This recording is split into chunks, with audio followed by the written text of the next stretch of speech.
جہاں جہاں پر بھی آقا کا کلمہ پڑھنے والے، جہاں جہاں پر بھی آقا سے محبت کرنے والے لوگ آپ کو ملیں گے، وہ چاہے ہندوستان ہو، وہ چاہے چین ہو، چاہے بنگلہ دیش ہو، چاہے دنیا کا کوئی بھی ملک، کوئی بھی خطہ ہو، جہاں جہاں پر نبی کا کلمہ پڑھنے والے آپ کو ملیں گے، جہاں جہاں رسول سے محبت کرنے والے آپ کو ملیں گے، وہاں وہاں رجب کے مہینے میں امام جعفر صادق رضی اللہ تعالیٰ عنہ کے نام کی فاتحہ خوانی کراتے ہوئے، ان کے نام سے لنگر لٹاتے ہوئے، ان کے نام سے غریبوں کو کھلاتے ہوئے لوگ آپ کو مل جائیں گے، کیونکہ ہم ہی وہ اہل سنت ہیں، ہم ہی وہ اہل سنت والجماعت کا عقائد رکھنے والے لوگ ہیں جو کہ اہل بیت سے بے انتہا محبت کیا کرتے ہیں، اہل بیت کے ایک ایک بچے سے اتنی محبت کیا کرتے ہیں کہ چاہے بچہ ہو یا بڑا، اہل سنت والجماعت سب سے محبت کیا کرتے ہیں۔ اور جب بھی یہ رجب کا مہینہ آیا کرتا ہے، جس کو ہمارے یہاں پر گھریلو بھاشا میں یعنی کنڈوں کا مہینہ بھی کہا جاتا ہے، یعنی ایک پہچان کی نسبت سے کنڈوں کا مہینہ کہا جاتا ہے، وہ امام جعفر صادق، ان کی شخصیت کو ہلکا نہ سمجھا جائے، ان کی یعنی ذات ببرکات کو ہلکا نہ سمجھا جائے، کیونکہ آپ کی ذات ایک ایسی ذات ہے، آپ کے مراتب وہ مراتب ہیں کہ آپ کی بارگاہ میں بہلول دانہ جیسے یعنی بہلول دانہ جیسے اللہ کے ولیوں نے آپ کی بارگاہ سے فیض کو حاصل کیا ہے، امام اعظم جیسے انسانوں نے آپ کی بارگاہ سے فیوز و برکات کو حاصل کیا ہے، جو اپنی اپنی ایسی گدیوں پہ فائز ہوئے جنہوں نے دنیا میں نبی کے فیضان کو لوگوں کے سامنے لٹایا اور لوگوں کو مالا مال کیا، ایسے ایسے شاگرد ہیں امام جعفر صادق کے، تو امام جعفر صادق کو ہلکا نہ سمجھا جائے۔ امام جعفر صادق کے جب بھی یہ رجب کا مہینہ آتا ہے تو ہمارے گھروں میں یہ بہت پرانا دستور ہے کہ ہمارے گھروں کے سب چھوٹے بڑے امام جعفر صادق رضی اللہ تعالیٰ عنہ کے نام کی نذر و نیاز کیا کرتے ہیں، اور ہونا بھی چاہیے۔ جو بھی اہل بیت سے محبت کرنے کا دعویٰ کرتا ہے اسے کرنا چاہیے یہ، مگر کرے اس صورت میں کرے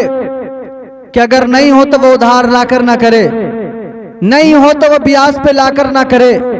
اللہ نے دولت دی ہے تو آرام سے کرے، چین سے سکون سے کرے، خوب بستی والوں کو کھلائے، خوب غربا فقیروں کو کھلائے، مگر نہیں دیے ہیں تو کہیں سے لون پہ لانے کی ضرورت نہیں ہے، جو تیرے پاس ہے اسی پر امام جعفر صادق کی نظر و نیاز کرا دے، اللہ تیرے اسی کو قبول کر لے گا۔ کیونکہ امام جعفر صادق کون ہے؟ کیوں مانتے ہیں ہم امام جعفر صادق کو؟ آخر کار اس کی وجہ کیا ہے؟ امام جعفر صادق کو جو ہم آج بھی اتنے دل و جان سے مانتے ہیں، اس کی وجہ آپ کے سمجھ میں آئے گی، آپ اس کو سمجھنے کی کوشش کریں گے، کیونکہ امام جعفر صادق اس انسان کا نام ہے۔ ایک انسان مدینے کا سفر کرنے جا رہا ہے، نبی کے روضے کا دیدار کرنے جا رہا تھا،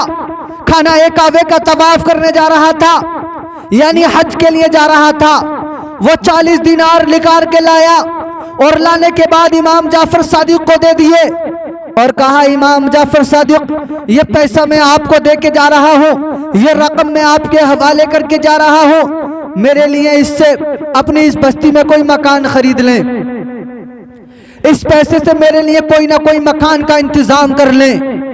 ذرا دیکھیے ہم امام جعفر صادق کو کیوں اتنا یاد کرتے ہیں، اس کی وجہ کیا ہے؟ بہت ساری وجوہات میں سے ایک وجہ ہماری سمجھ میں یہ بھی آئی ہے، اور آپ کی بھی اللہ کرے سمجھ میں آ جائے، کہ امام جعفر صادق کو جب یہ پیسہ دے کر حج کے لیے نکل گیا، کہہ کے گیا تھا کہ اس پیسے کو آپ غریبوں میں فقیروں یعنی آپ جو ہے اس پیسے سے میرے لیے ایک مکان خرید دیں، میرے لیے جگہ کا انتظام کر دیں۔ یہ تو چلا گیا، مگر کچھ دن گزرنے کے بعد جب آپ کے دروازے پر فقیر غربا مسکین آیا کرتے تھے، جب تک آپ کے پاس تھا دیتے رہے، مگر جب ظاہر میں آپ کے پیسے آپ کی رقم ختم ہوئی تو آپ نے جو وہ دے کر کے گیا تھا اس کی رقم کو بھی غریبوں میں تقسیم کر دیا۔